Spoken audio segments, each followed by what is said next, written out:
तो आज हम सब मिलकर चलते हैं इतिहास के एक ऐसे सफर पर जहां हम इस्लाम की जड़ों तक पहुंचेंगे। ये समझने की कोशिश करेंगे कि आखिर वो कौन सा संदेश था और वो कैसे फैला, जिसने दुनिया का नक्शा ही बदल दिया। चलिए जरा मन में एक तस्वीर बनाते हैं। 7वीं सदी का अरब प्रायद्वीप, रेगिस्तान, कबीले और एक ऐसी धरती जो एक बहुत बड़ी ऐतिहासिक क्रांति की गवाह बनने वाली थी।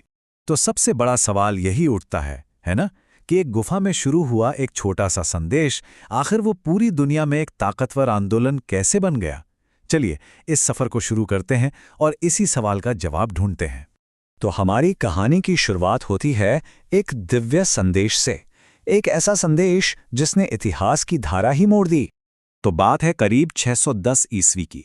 मक्का के पास हीरा नाम की एक गुफा थी, बिल्कुल शांत। वहीं पर पैगंबर मोहम्मद को माना जाता है कि पहला ईश्वरीय संदेश मिला और बस यहीं से इस्लाम की नींव पड़ी। अच्छा, इस दिव्य संदेश को वही कहते हैं, मतलब ये वो जरिया था जिससे ईश्वर के शब्द पैगंबर तक पहुंचे और बाद में इन्हीं को कुरान के तौर पर एक साथ लाया गया। अब ये जो संदेश था ना, ये उस समय के हिसाब से एकदम क्रांतिकारी था। सोचिए, एक तरफ मक्का में लोग कई देवी देवताओं को पूजते थे, मतलब बहुदेववाद था, और दूसरी तरफ इस्लाम ने एक बिल्कुल अलग बात कही, एकेश्वरवाद, यानी सिर्फ एक ईश्वर, अल्लाह पर यकीन। लेकिन जैसा अक्सर नए विचारों के साथ होता है, इस नए संदेश का भी शुरू में काफी विरोध हुआ और इसी विरोध की वजह से इतिहास ने एक बहुत बड़ा मोड़ लिया।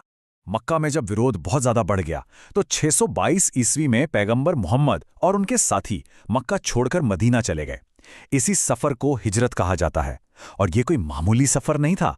ये इतना अहम था कि यहीं से इस्लामी कैलेंडर की शुरुआत मानी जाती है। तो ये देखिए, ये टाइमलाइन उन कुछ खास पड़ावों को दिखाती है जिन्होंने इस्लाम की बुनियाद रखी। पैगंबर के जन्म से लेकर पहले संदेश, फिर हिजरत और आखिर में उनके निधन तक, ये कुछ दशक दुनिया को हमेशा के लिए बदलने वाले थे। मदीना पहुंचना सिर्फ जगह बदलना नहीं था, ये एक नए समुदाय के जन्म का आगाज था। और मदीना में ही पहले मुस्लिम समुदाय की स्थापना हुई, जिसे उम्मा कहा जाता है। और ये सिर्फ एक मजहबी गुट नहीं था, बल्कि एक पूरा संगठित पॉलिटिकल और सोशल ढांचा था। और इस संदेश का असर देखिए, कितनी तेजी से फैला। पैगंबर मोहम्मद के जीवन काल में ही 632 ईस्वी में उनके निधन तक लगभग पूरा अरब प्रायद्वीप इस्लाम के झंडे तले एक हो चुका था। उनके बाद उनके उत्तराधिकारियों ने, जिन्हें हम खलीफा के नाम से जानते हैं, कमान संभाली। उन्होंने इस संदेश को अरब की सरहदों के पार पहुंचाने के लिए अभियान चलाए और नतीजा, इसका असर और भी तेजी से बढ़ा। इस संदेश की गूंज बहुत दूर तक और बहुत ही तेजी से पहुंची, फारस, सीरिया, मिस्र से लेकर पूरे उत्तरी अफ्रीका तक। आप सोचिए, सिर्फ कुछ ही दशकों में इस्लाम का असर एक बहुत बड़े इलाके पर कायम हो गया। तो जैसे जैसे ये विस्तार हुआ, समय के साथ इस्लाम के अंदर ही कुछ अहम विभाजन भी सामने आए और उनकी विरासत आज भी हमारे सामने है। आज अगर हम दुनिया भर की मुस्लिम आबादी को देखें तो वो मोटे तौर पर 2 शाखाओं में बटी हुई है। इनमें से करीब 87 से 90% सुन्नी हैं और 10 से 13% शिया।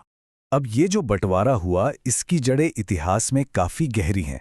यह असल में इस एक सवाल पर असहमति से शुरू हुआ कि पैगंबर मोहम्मद के बाद मुस्लिम समुदाय का लीडर कौन होना चाहिए।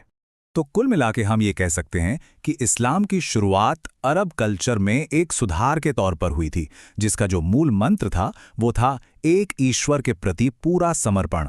और ये पूरी कहानी हमें एक बहुत बड़े सवाल पर लाके छोड़ देती है। आखिर वो कौन सी वजहें होती हैं, कौन सी ऐतिहासिक ताकतें होती हैं जो किसी एक विचार को एक वर्ल्ड वाइड मूवमेंट में बदल देती हैं। सोचने वाली बात है ना।